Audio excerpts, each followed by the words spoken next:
Mufu Oloshaoko. This is the untold story of the infamous powerful kingpin in the underworld history of Nigeria. Olóṣàoko náà ni wọ́n ń bọ́ ńbẹ̀ tẹ́lẹ̀ tó jẹ́ ògì yẹn náà lórúkọ yẹn fi jáde wá. So Olóṣàoko yẹn bẹ̀rẹ̀ láti bíbá ẹ̀ ó parí sí ìsàlẹ̀ lọ yẹn. Kàn tẹ́ mọ̀ nípa Mufu Olóṣàoko gangan gẹ́gẹ́ bí èèyàn tó jẹ́ pé ẹ ní àǹfààní láti rí ẹni tó ń pè ní Mufu Olóṣàoko gangan wọ́n náà wọ̀n báyìí ẹ dámọ̀ ẹ mọ̀ ẹ lè describe ẹ fún wa ní story yẹn. Mufu Olóṣàoko bí ẹ̀gbọ́n ló jẹ́ sí mi. Tàpá bébí yẹn ọlọ́pàá ìwásá bébí o. Ọlọ́pàá kì í wá bẹ́ẹ̀. O tó bẹ́ẹ̀ kò sọ ọlọ́pàá tó bẹ́ẹ̀. Wá fẹ́ múyàrá bébí wọn ò ní gbà o. Mufu Oloshaoko was born in the city of Ibadan. He grew up around Abebi, Idikan, Oloshaoko area of Ibadan city. Òkúta agbára Mufu Oloshaoko òun gangan lẹ̀ ń wò yìí. So this is more like a monumental artifact. Mufu Oloshaoko bímọ. Ó bímọ. Wọ́n wá fẹ́ ṣe kó wọ́n fẹ́ pa wọn aláàfáà. Aláàfáà. Wọ́n láwọn ní bá pé because of ìwà tí wọ́n wù. But when the Yoruba movie Mufu Oloshaoko was released, it became an instant hit. Mufu Oloshaoko's character was played by the very popular Nollywood actor Odunlade Adekola. Mufu Oloshaoko.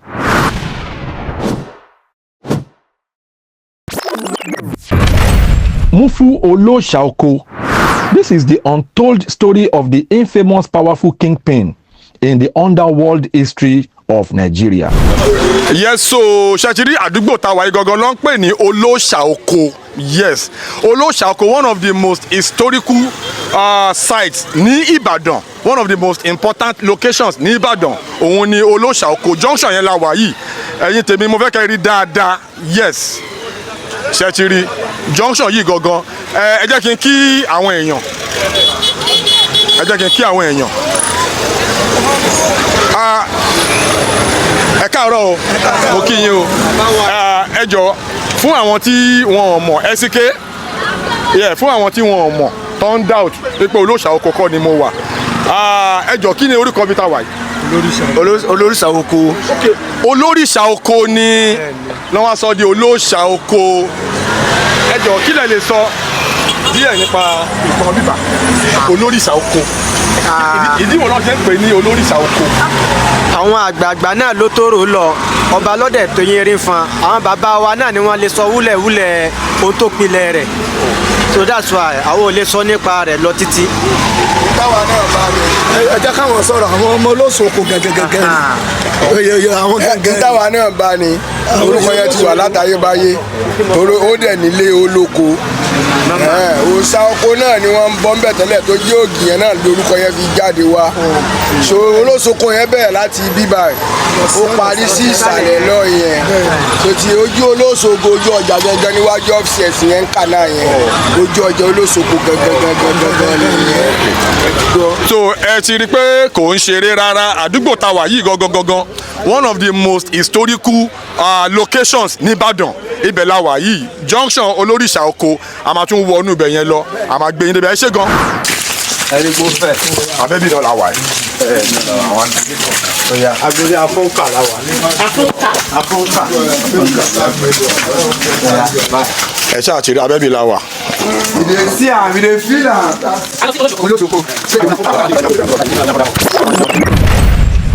lórí ètò lẹ́nu mo wá ní èèyàn kan lórí ètò tó jẹ́ pé àwọn àgbà tán wà ní àdúgbò yẹn tí wọ́n lè sọ story Mufu Olóṣàoko yẹn gangan mo fẹ́ kàn sọ experience wọn gbogbo because àwọn ẹni tí mo gbé wá yìí wọ́n ní àǹfààní láti rí Mufu Olóṣàoko one-on-one báyìí torí ẹ̀ la ṣe gbé wọn sórí ètò torí àgbàlagbà ẹnu àgbà lóbi máa ń gbó sí tó tó bí òwe o ẹ káàbọ̀ sórí ètò sá.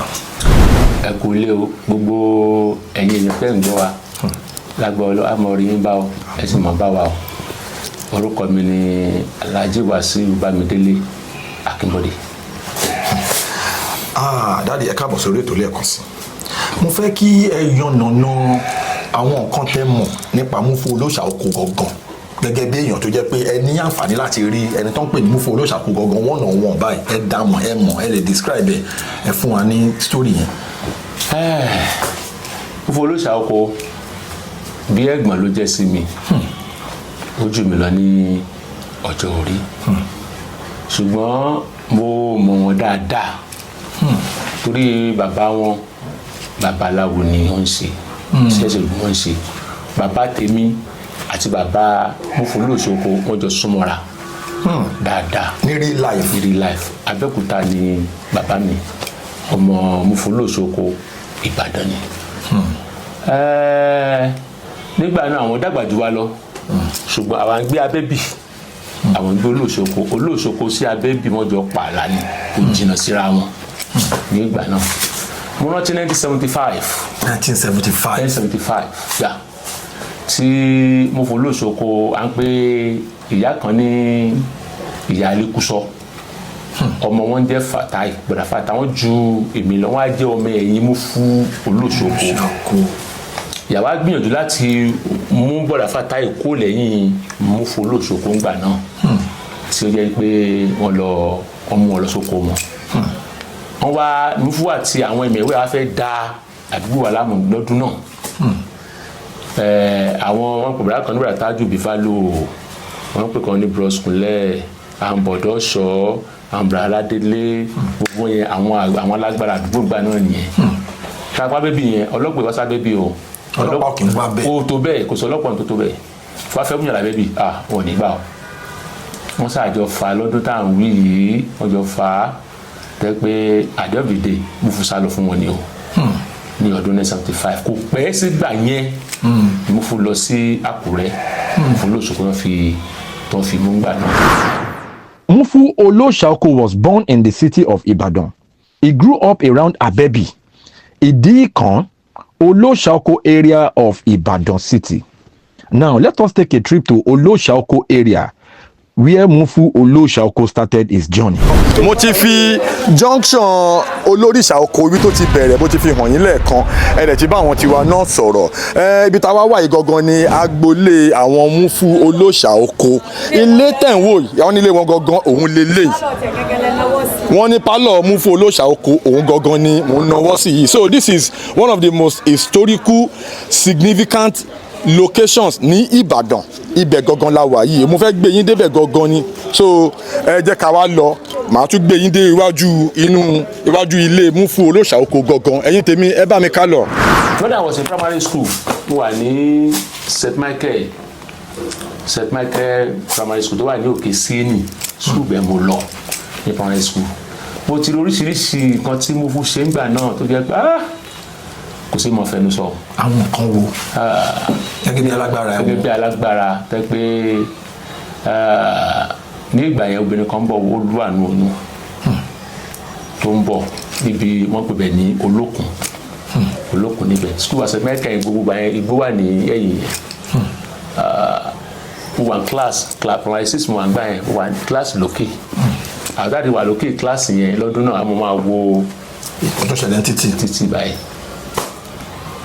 títì kan inúgbó ni títì ẹ̀ ṣé inú fíìmù láyé fíìmù kọ́ real realities ni mo sọ olójú ẹni tí ó lè mọ̀ pọ̀ tí mo sọ yìí nǹkan bíi 70s ni o 70s lọ tí mo sọ yìí o tó lójú ẹni tó lè mọ ìtàn yẹn kò sí ní sinmi báyìí bẹ̀tì tí wọ́n ṣe inú gbà tó ń kọ sítórì inú fíìmù ọ̀pọ̀lọpọ̀ nǹkan míì ni wọ́n fi sí tó ń yọ kúrò tí ò ṣe nígbà yẹn ọ̀pọ̀lọpọ̀ ni wọ́n fi sí àtìgbà táwọn ọlọ́pàá á mú ẹ̀gbọ́n Múfú nínú ilé ọ̀hún báyìí wọ́n ti mọ́ sẹ́ẹ̀lì láti mọ́nu sẹ́ẹ̀ báyìí yóò sì tún padà wálé láti wọ́n àkọ́bù ó ti bọ́ gbé ó ti bọ́ ìgbàgbọ́n ọlọ́pàá wa wálé ẹ̀gbà róró ń rèé wọ́n sì rí ní real life tí ó kì í ṣe fíìmù. kò ṣe fíìmù real life lèmi ń sọ mi ò bá ń sọ ọ̀rọ̀ fíìmù dé o. àwọn ọlọ́pàá wá arrest Múfú Olóṣàoko. wọ́n arrest Múfú Olóṣàoko wọ́n ti mọ́ sẹ́ẹ̀lì ẹ̀bùrẹ̀ kan wá wà tẹ́ pé à ń pè ní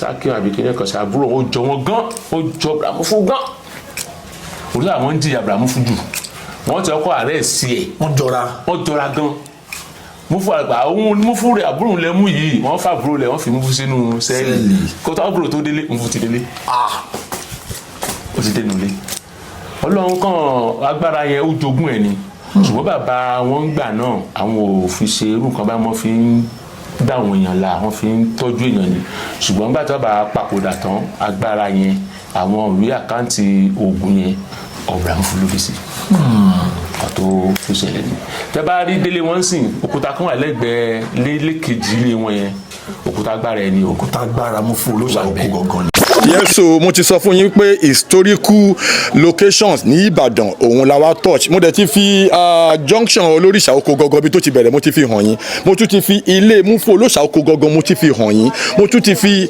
pálọ̀ Mufu Olóṣàoko mo ti fi hàn yín now ẹ wo òkúta yìí dáadáa òkúta agbára Mufu Olóṣàoko òun gangan lẹ̀ ń wò yìí so this is more like a monumental artifact more like a monumental location ní Ìbàdàn òun ni mo fi ń hàn yín òkúta yìí ẹ wò dáadáa yes òkúta agbára Mufu Olóṣàoko gangan òun lẹ̀ ń wò yìí bẹ́ẹ̀ ni ó lọ fà gan bẹ́ẹ̀ ni òun lẹ̀ ń wò yìí.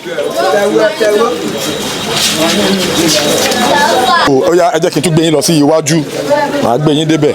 a ní mọ́ṣáláṣí tó wà níwájú ilé wọn yẹn lọ́dún kan mo lóko fẹ́ ṣe ìkómọ wọn sọ pé àwọn àfọ̀nù bá ṣe ìkómọ yẹn. Mufu Olóṣàoko bímọ wọn fẹ́ ṣe ìkómọ fẹ́ pa àwọn aláàfáà wọn láwọn ní bá pé because of ìwà tí wọ́n wù lábúrò then wọ́n sọ pé wọ́n parọ́ sóun létí láti pé irun lọ́wọ́ kí ọ̀dọ́ pẹ̀ nígbà tó dẹ̀ di ìfẹ́ ẹjọ́ kejì báyìí wọ́n ṣe ó sì kó àwọn aláàfáà by fire by force. wọ́n sọ by fire by force wọ́n sọ lórúkọ ni o ìgbà kan tó sọ pé wọ́n sọ pé wọ́n parọ́ sóun létí ìṣe ló ń wọ́n rùkú báyìí pẹ̀tẹ̀pẹ̀tẹ̀ àdá ń bọ́ sáwọn àfáà nídìí nínú mọ́ṣáláṣí pẹ̀tẹ̀pẹ̀tẹ̀ àdá ó ń bọ́ sí wọ́n dì ní. kò dẹ̀ sí kankan tí ẹnì kankan máa ṣe. ẹni tí òun Mufu kò tí ì mọ̀kàn yẹ kò sónítàn tó lè àtáàkì Mufu Olóṣàoko ní àsìkò gba títí ẹ o ṣùgbọ́n nǹkan náà wà tẹ́pọ́n ní agbára tẹ́pọ́n òun náà máa ń kọyán wọn ọmọ ń fi ewé ìbò ni irú àwọn àbúrò tí mo sọ yìí ládùúgbò àwọn náà wà lọ́pọ̀ pé wọn náà wà tẹ́pọ́n wọn ní agbára dáadáa ṣùgbọ́n táwọn èèyàn fi tí wọ́n ṣe bí Mufu ṣe ń ṣe bẹ̀tẹ̀ òun èyí tábà dé ọ̀dọ̀ irú àwọn èèyàn tó ṣe oríṣiríṣi nǹkan báyìí ni Mufu ṣe ní kìtà àti gbọ́dọ̀ mọ́ sọ tó pọ̀ gan kó tó di pé wọ́n arrest ẹ̀ ní Àkúrẹ́ kó tó wá fún ní Daniel Square wọ́n tó rí pa náà ó níye bullet sí ó gbà tó ní wọ́n mú lọ sí kiri ẹ̀yìn kí a ti ń pè iná wọ́n lọ tẹ̀yìn fẹ́yìn ẹ̀tàgbá ni tó da bullet bọ̀. ṣé ìgbà tó ń bí Mufu Olóṣàoko nígbà tó wà ní kékeré torí gẹ́gẹ́ bí ẹ̀ ń tẹ mọ̀ dáadáa ṣé bọ́n ṣe rí láti ilẹ̀ nìyẹn àbí ìgbà tó ń dàgbà dé pọ́ìntì kan ní kankan ṣẹlẹ̀ lọ́wọ́ pé ìwà ìpátá yìí ni mo fẹ́ máa ṣe báyìí. irọ́ o bí mo ṣe gbọ́ ẹ̀kún sọ fún ọ pé wọ́n jù mí lọ. àbúrò lè mọ̀ pé tán ẹ̀gbọ́n tó jẹ́ gbọ́n ṣùgbọ́n a ṣe gbọ́ nínú ìtàn wọn ni wọ́n ṣe bẹ́ẹ̀ láti ilẹ̀ tẹ́tẹ̀lẹ̀ ìgbà tí bàbá kú tí wọ́n jogún agbára yẹn bóyá tí a ṣe lágbára nǹkan mẹ́ta ló mọ́ ń gúnyàn kò sì ń gúnyàn owó ń gúnyàn bẹ́ẹ̀ lágbára sì ń gúnyàn bóyá stand náà ti lágbára o bóyá agbára yẹn ló wá rúbò lójú tó change síwà tó ń wù yẹn bó ṣe rí nìyẹn. àwọn kan wọlé tún lè ṣe àpẹ̀lú wa lórí ètò pẹ̀lú nípa ọ̀rọ̀ Mufu Olóṣàoko. ìwọ̀nba táwa kan lè sọ díẹ̀ òun la sọ yìí ká sọ díẹ̀ ká mẹ́nu kò bẹ́ẹ̀ ẹ̀rí pọ́n ti ṣe fíìmù ẹ̀ ọ̀pọ̀lọpọ̀ ìmúre bá irọ́ pọ̀ nínú kínní nǹkan tí Mufu ti ẹ̀ dánwò gan wọn ló dán wò nǹkan tó tún dánwò gan wọn tó fi sí pé ó dán wò sọ pé kì í pé mi àjẹ ìjọmọ lẹ́yìn ẹ̀ nǹkan tá a bá ti ṣe tó wọ̀n sí mi gbangba jù oúnjẹ tó wá sí àdúgbò àti wá fẹ́ da ìbẹ̀rù táwọn bùrọ̀dá délé àwọn bọ̀dá ọ̀ṣọ́ àwọn bùrọ̀dá bífálò tájú bífálò àwọn bùrọ̀sùkúnlẹ̀ gbogbo wọn tí wọ́n jáde tán fún wọn jáde tán fún wọn pé máa kan ní bàbá Alhaji Aránṣẹ́ wọn ti kún sí o bàbá yẹn ibi bàbá yẹn ilé máa yẹn ló ń sáwọ̀ tó mọ tí fún wọn ń sá tó mọ ń rẹ́síkì àwọn èèyàn ò dẹ̀ mọ̀ pé bẹ́ẹ̀ gan ló wọ̀ ká má mọ̀ pé wọ́n lọ bọ̀ bá dẹ̀ mọ̀ bẹ́ẹ̀ bẹ́ẹ̀ lọ́tù sáré gbogbo àwọn ọmọlẹ́yìn ẹ gbàgbé wọ́n try nígbà yẹn lọ́rọ̀ Mufu Olóṣàoko ló ṣe rí nìyẹn.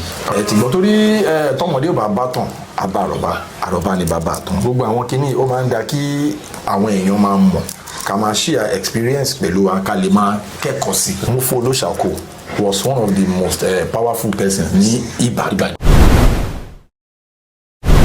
But when the Yoruba movie Mufu Oloshaoko was released, it became an instant hit. Mufu Oloshaoko's character was played by the very popular Nollywood actor Odunlade Adekola. This movie sparked a lot of controversy and backlash. Some people even claim that Odunlade Adekola was allegedly attacked physically in the city of Ibadan for his portrayal of Mufu Oloshaoko's character. Mufu Oloshaoko was portrayed in the movie as a criminal who also helps the needy. This creates a morally ambiguous character. Some people said the movie might be perceived as a potential glorification of the criminal actions of Mufu Oloshaoko. Meanwhile, the movie was shot to explore the historical criminalities so as to deter future offenses by using history as a cautionary tale. The moral message in this video is very simple. Mufu Oloshaoko was very, very powerful, no doubt. But we all have to remember that no matter how powerful we are, God Almighty is the most powerful. So, it is always good to use our powers positively. For instance, let us take a look at Amotekun. Amotekun is a security network that is made up of powerful individuals who have sworn allegiance to protect the southwestern part of Nigeria and address the insecurity challenges like armed robberies, kidnappings, farmers' herders clashes. That is using our powers positively. Another angle to this discussion is Chief Adeyemo Igboho Osha. Sunday Igboho. Sunday Igboho is another powerful individual that has been using his power positively to make sure insecurity is a thing of the past in the southwestern part of Nigeria. In summary, what we do while living will eventually become history while we are gone. So we all have to endeavor to do good, because whatever you do will become a thing of history in the next generation.